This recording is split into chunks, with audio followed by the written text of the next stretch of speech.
Bonsoir les organisateurs. Bonsoir les organisateurs et bienvenue dans ce live numéro 140 de mon défi de 365 jours de live. J'espère que vous allez bien. Ce soir, j'avais envie de parler de deux profils de personnes différents. Et que dans ces deux profils, l'ego joue un rôle et le résultat ne dépend que d'une chose, leur propre pouvoir.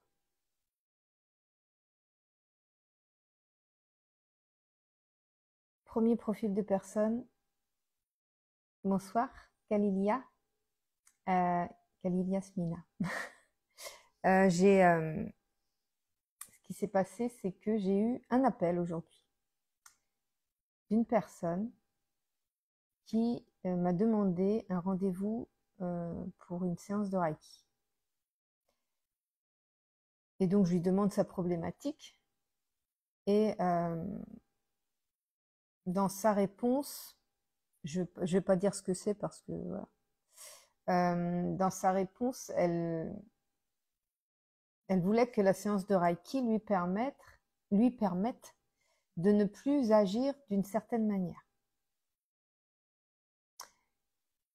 Et donc, je lui dis, la séance de Reiki, elle est super pour réguler les émotions, pour débloquer les énergies, pour refluidifier en fait tout le circuit énergétique. Donc ça, c'est parfait. Donc ça va réguler les émotions, mais si la personne continue de se comporter comme elle se comporte et qu'elle ne travaille pas sur ses schémas, sur ses croyances, sur son fonctionnement intérieur, ça va revenir. Donc je lui explique ça. Et cette personne aurait voulu qu'une séance de Reiki d'1 heure la sauve ou lui permette de redevenir une personne, bonsoir Lise, une personne émotionnellement équilibrée. Ce qu'il y a, c'est que oui, ça va intervenir sur une durée courte, mais quand le comportement habituel revient de façon quotidienne, en fait, quand les vieux schémas reviennent, en fait, on travaille pas en profondeur. La séance de Reiki, elle va aider à réguler. C'est un accompagnement supplémentaire, en fait. Et ça peut effectivement... c'est pour ça que la séance de Reiki, il y a une conversation en début de séance où on voit un petit peu ce qu'il y a à discuter. Souvent, je le fais un petit peu au téléphone avant. Après, à la séance, on se voit un petit peu au début, on discute au début. Je débloque déjà des choses à ce moment-là. On fait la séance de Reiki et donc en fin de séance, on parle des ressentis, de ce qui s'est passé. Et ça permet déjà d'avoir fluidifié tout ça au niveau émotionnel, au niveau énergétique. Mais ça va débloquer pour un temps. Mais si on reproduit encore les mêmes schémas, si on continue dans les mêmes travers, il va falloir en refaire une séance de Reiki. Donc c'est pas vraiment, c'est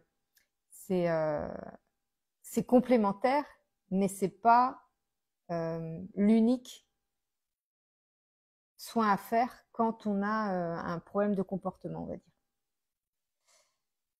Peux-tu m'expliquer ce qu'est le Reiki, s'il te plaît? Ah, je ne connais pas. Alors, les séances de Reiki, c'est des séances énergétiques. La personne est allongée sur le dos, tout habillée. Moi, je mets souvent une couverture sur elle parce que quand on est en position allongée et sans bouger, on peut avoir tendance à avoir froid, donc je mets toujours une couverture.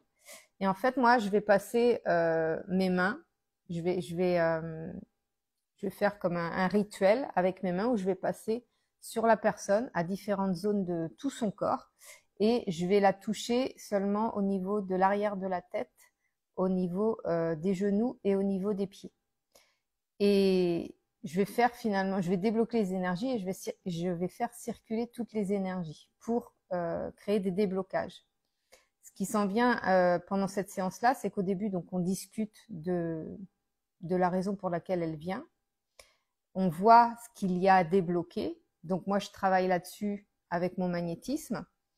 Et donc la séance se passe comme ça pendant à peu près 30 minutes. Donc il y a un quart d'heure de discussion. La séance se passe pendant 30 minutes et après on discute des sensations ressenties, etc. Donc souvent il y a de la chaleur parce que j'ai du magnétisme, donc on ressent souvent beaucoup de chaleur, des déblocages, des tensions dans le corps qui se débloquent. On peut avoir un petit peu sensations électriques dans le corps. On peut avoir la sensation de chaud, de froid. On peut avoir les couleurs des chakras qui apparaissent derrière les yeux, parce que souvent on s'endort, on est en demi-sommeil un petit peu, parce que je mets une musique relaxante qui est faite exprès pour ça. Donc on se met vraiment, la personne est vraiment mise dans un contexte de lâcher prise, ce qui permet de fluidifier les énergies et de faire circuler tout ça. Et en fin de séance, donc on parle de ce qui s'est passé. Donc il y a des personnes aussi qui peuvent rêver pendant ce temps-là. Pendant cette séance-là, on en discute, on analyse, voilà, souvent au niveau des sensations, etc. Et puis comme ça, en fait, pendant à peu près une semaine à la suite de la séance, eh bien ça continue de travailler puisque c'est en fait c'est un soin énergétique qui est sur plusieurs jours. Les répercussions sont sur plusieurs jours. Donc souvent, les personnes sont très détendues en fin de séance. Ça leur fait beaucoup de bien. Des fois, ça suffit pour débloquer quelque chose. Et puis des fois, faut aller un petit peu plus loin quand ça dépasse le côté émotionnel. Je veux dire, admettons un décès. On vient de vivre un décès. Émotionnellement, c'est très difficile. On fait une séance de Reiki. Hop, ça va être parfait pour passer le cap du deuil. Et puis, il y a d'autres fois où on vit une vie compliquée, on a toujours des tensions tous les jours, et donc on va faire une séance de Reiki, mais on continue de vivre cette vie tendue tous les jours. Et donc forcément, la séance de Reiki, soit il faudra qu'elle soit renouvelée pour rééquilibrer à chaque fois les énergies, ou soit on commence à travailler plus en profondeur en introspection, ce que je propose dans mes accompagnements, pour aller plus loin et pour pouvoir devenir autonome en fait par rapport à ses émotions, pour gérer ses émotions. Voilà, j'espère que j'ai bien répondu à ta question. Donc du coup, cette personne-là, ouais, elle aurait voulu d'un coup de baguette magique et d'une séance de Reiki, je résous son problème. Donc on va le faire, bien sûr. Je lui ai dit, bien sûr qu'on peut le faire. Ça va soulager pour un temps, mais on va aussi aller chercher plus en profondeur la problématique. Donc je vais discuter avec lui quand je vais le voir. Et puis la deuxième personne que j'ai déjà eue, qui est cliente avec moi, cette deuxième personne, oui, c'était très clair, merci. Ah, avec plaisir, tant mieux. Et cette deuxième personne est une personne qui travaille déjà beaucoup sur elle, qui fait plein de choses comme moi. Elle fait du journaling, elle fait de la méditation, elle fait du Reiki, elle fait de l'EFT, elle fait vraiment beaucoup, beaucoup de choses. Est-ce que ça peut être utile lorsque le choc émotionnel remonte à des années en arrière? Bien sûr, bien sûr, bien sûr, complètement. La séance de Reiki, il n'y a pas de temps, il n'y a pas de notion de temps dans la séance de Reiki. Bonsoir Sandrine. Il n'y a pas de notion de temps. C'est comme pour mes soins magnétisme en fait. Tu as une entorse depuis 6 mois, 1 an, tu as une verrue depuis 2 ans. Mon magnétisme, il en a rien à faire si ça fait un jour ou si ça fait 6 mois. Et ben le Reiki, c'est pareil. Les blocages énergétiques, même si ça remonte à des années, c'est ancré, voilà, énergétiquement, c'est bloqué en toi. Mais une séance de Reiki peut très bien débloquer tout ça. De rien, avec plaisir. Et du coup, cette deuxième personne, donc travaille beaucoup sur elle. Elle fait tout ce que moi je peux faire.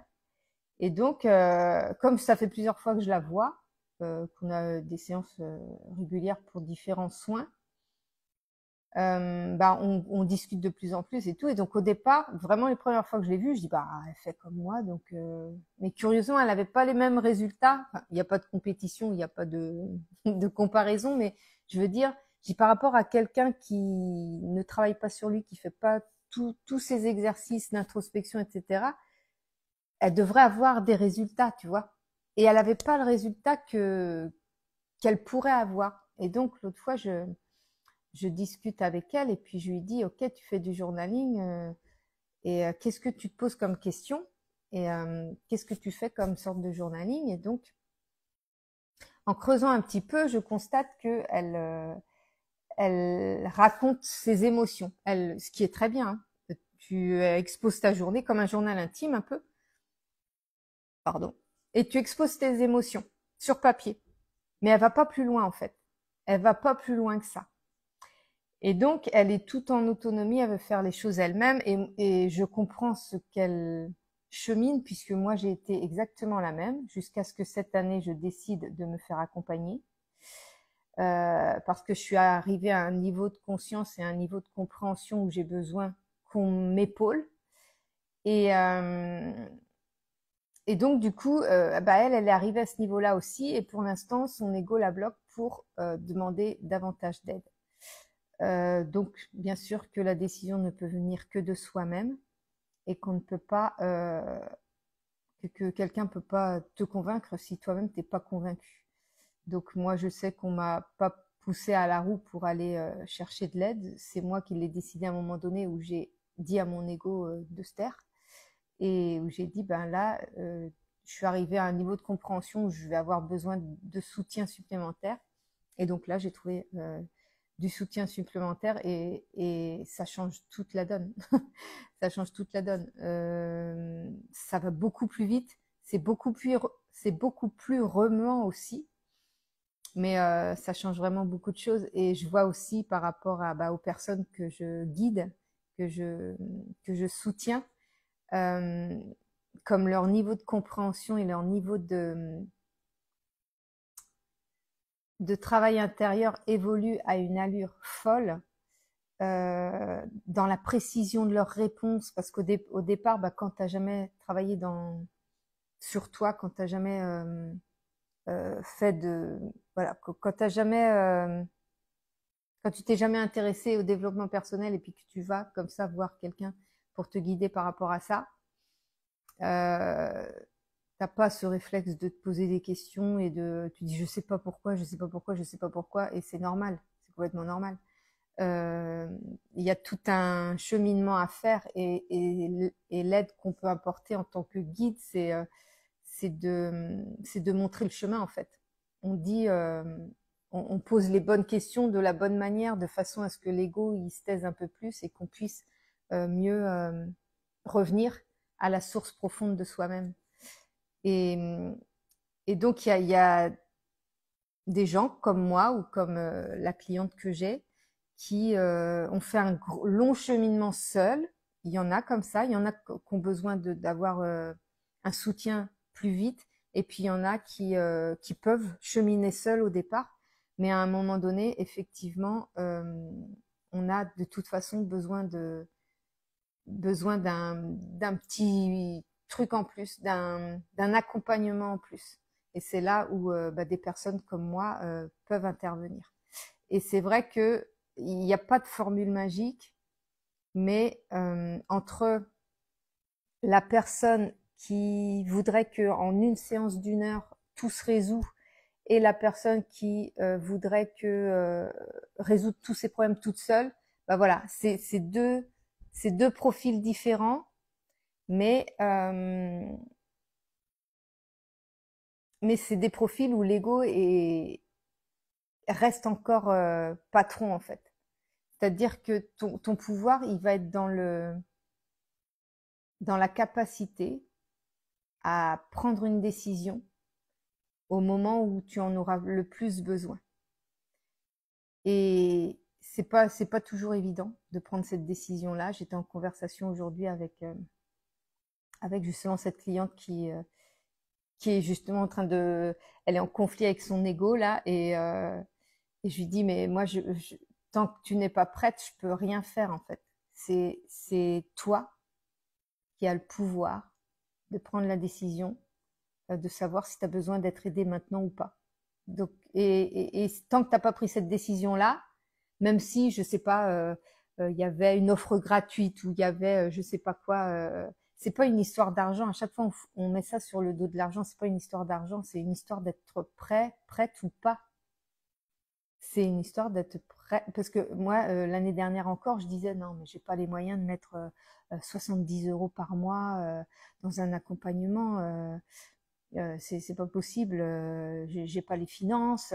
Et cette année, j'ai pas plus de finances que l'année dernière et je le fais parce que je suis prête. Je suis prête à me faire accompagner. Donc c'est vraiment une histoire de décision, une histoire de pouvoir personnel, peu importe le profil que tu as. Voilà, c'est ce que j'avais envie de te partager ce soir parce que ça m'a fait un peu ouais, réfléchir d'avoir ces deux profils-là dans la même journée, entre la personne qui veut être complètement autonome et se débrouiller toute seule et puis la personne qui veut que tu la sauves sans elle travailler sur elle. Il y a vraiment des profils opposés et qui finalement se rejoignent dans la même prise de décision. Voilà. Bon, ben, j'espère que ce petit live a pu te plaire, va pouvoir t'aider, t'inspirer, te faire réfléchir, te faire avancer. Et puis, je te souhaite une bonne soirée, une bonne nuit et je te dis à demain pour le prochain live.